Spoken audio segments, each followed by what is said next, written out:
Hello दोस्तों, मैं विकास कुमार आप लोग का स्वागत करता हूं अपने इस YouTube चैनल स्मार्ट लर्निंग में। दोस्तों, पिछले वीडियो में हमने लोकसभा के बारे में पढ़ा था। आज राज्यसभा के बारे में पढ़ेंगे। एक बार मैं फिर से रिमाइंड कर देना चाहता हूं। संसद के 3 अंग होते हैं। पहला राष्ट्रपति, दूसरा राज्यसभा, तीसरा लोकसभा। ठीक है, तो आइए आज राज्यसभा के बारे में जानेंगे। राज्यसभा अनुच्छेद 80 में वर्णन है इसका। ठीक है, आइए।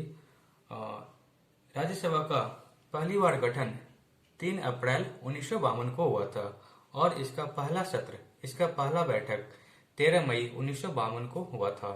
ठीक है, राज्यसभा को उच्च सदन कहा जाता है और लोकसभा को हमने बताया था आपको निम्न सदन कहा जाता है। ठीक है, अपर हाउस और लोअर हाउस।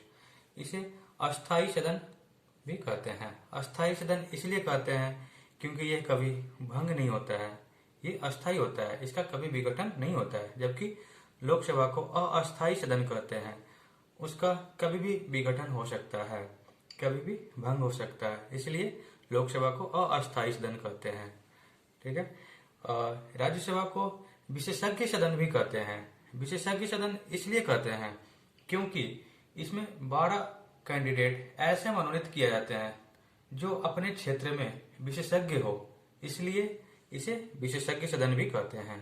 ठीक है, चलिए अब इसकी संरचना के बारे में बात करते हैं। राज्यसभा में मैक्सिमम 250 सदस्य हो सकते हैं। ठीक है, 238 सदस्य राज्य प्लस केंद्र शासित प्रदेश से हो सकते हैं और 12 सदस्य राष्ट्रपति द्वारा मनोनीत किया जाएगा। ठीक है, अब आगे देखिए, 238 हो सकते हैं, लेकिन फिलहाल 233 सीट से राज्य प्लस केंद्र शासित प्रदेश से आता है और 12 सीट्स राष्ट्रपति के द्वारा मनोनीत किया जाता है। टोटल हो गया 233 प्लस 12 245। ठीक है, ये 12 लोग ऐसे होते हैं जो अपने क्षेत्र में विशेषज्ञ हों, जैसे कला हो गया, विज्ञान हो गया, संगीत हो गया, ये सब में विशेषज्ञ हों। वैसे लोग को राष्ट्रपति मनोनीत करते हैं। ठीक है, आइए अब निर्वाचन की बात करते हैं। राज्यसभा सदस्यों की निर्वाचन की बात करते हैं। ठीक है, तो इनका निर्वाचन राज्य प्लस केंद्र शासित प्रदेश के विधानसभा के सदस्यों के द्वारा निर्वाचन किया जाता है। ठीक है, मैं आपको बता दूं, केंद्र शासित प्रदेश में 2 ऐसा केंद्र शासित प्रदेश है जहाँ पे विधानसभा है। वो कौन कौन है? तो दिल्ली है और पुदुचेरी है। ठीक है, तो अप्रत्यक्ष रूप से राज्यों की विधानसभा के द्वारा इनका चयन होता है। अप्रत्यक्ष रूप का मतलब हो गया जिनका चुनाव हम करते हैं, जिनका चुनाव जनता के द्वारा होता है, उसे प्रत्यक्ष रूप से कहते हैं। और जिनका चुनाव हम करते हैं वो जिसका चुनाव करेंगे, ठीक है, तो वो हो गया अप्रत्यक्ष रूप से। ठीक है, तो ये हो गया अप्रत्यक्ष रूप से सदस्यों का चुनाव किया जाता है। आइए आगे देखते हैं। सीटों का आवंटन। सीटों का आवंटन जनसंख्या के आधार पर होता है। जिस स्टेट में जितना ज्यादा जनसंख्या होगा उस स्टेट में उतना ज्यादा सीट्स होगा, लोकसभा हो या राज्यसभा। ठीक है, यहाँ पे ना कि क्षेत्रफल के हिसाब से देखा जाता है, ना ही शिक्षा के हिसाब से देखा जाता है, यहाँ पे जनसंख्या के हिसाब से देखा जाता है। जबकि यूएसए में ऐसा नहीं है। अमेरिका में प्रत्येक स्टेट को इक्वल सीट दिया जाता है। ठीक है, आइए, जनगणना 1971 के आधार पे किया गया था। ये जो सीट्स का डिस्ट्रीब्यूशन है ये जनगणना के 1971 के जनगणना के आधार पे किया गया था, वही अभी तक चलते आ रहा है। योग्यता की बात करते हैं। भारत का नागरिक होना चाहिए, 30 वर्ष आयु कंप्लीट होना चाहिए, लाभ के पद पर ना हो। लाभ के पद पर ना हो मतलब कोई भी सरकारी जॉब में ना हो और कोई मेंटल प्रॉब्लम ना हो, पागल ना हो। ठीक है, चलिए आगे कार्यकाल की बात करते हैं। इनका कार्यकाल 6 वर्ष का होता है। प्रति 2 वर्ष पर जितना सदस्य है उसका 1/3 सदस्य अवकाश ग्रहण करते हैं। ठीक है, जितना भी सदस्य है उसका 1/3 रिटायर होते हैं और जितना रिटायर होते हैं उतना ही सदस्यों का 1/3 सदस्य का चुनाव होता है प्रति 2 वर्ष। ठीक है। आइए अब सभापति के बारे में जानेंगे। राज्यसभा के सभापति उपराष्ट्रपति होते हैं। उपराष्ट्रपति को उपराष्ट्रपति के लिए सैलरी नहीं मिलती है, उनको राज्यसभा के सभापति के लिए सैलरी मिलती है, ठीक है। इसे अध्यक्ष भी कहते हैं, राज्यसभा अध्यक्ष या राज्यसभा के सभापति। अभी फिलहाल वेंकैया नायडू हैं।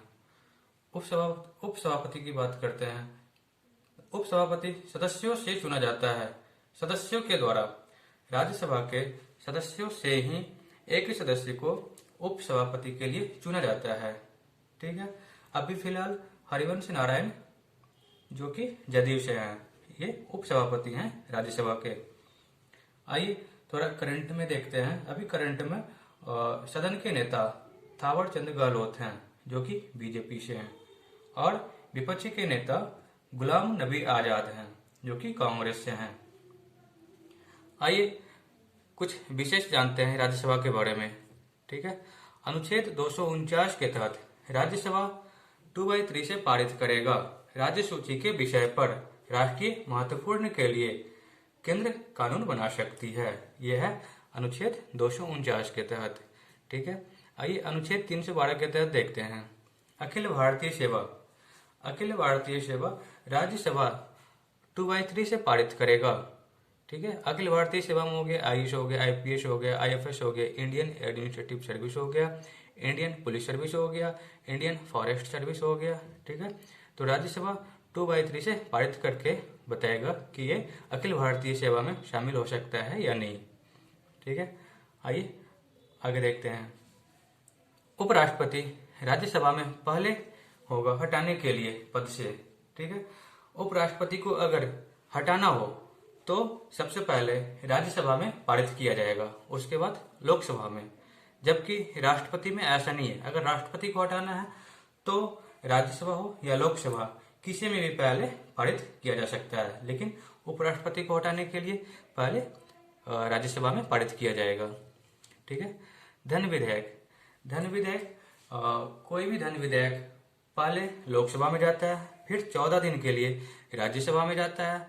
14 दिन के अंदर अगर राज्यसभा उसे पारित कर दिया तो ठीक है, नहीं तो 14 दिन के बाद स्वतंत्र रूप से वो पारित मान लिया जाता है, ठीक है।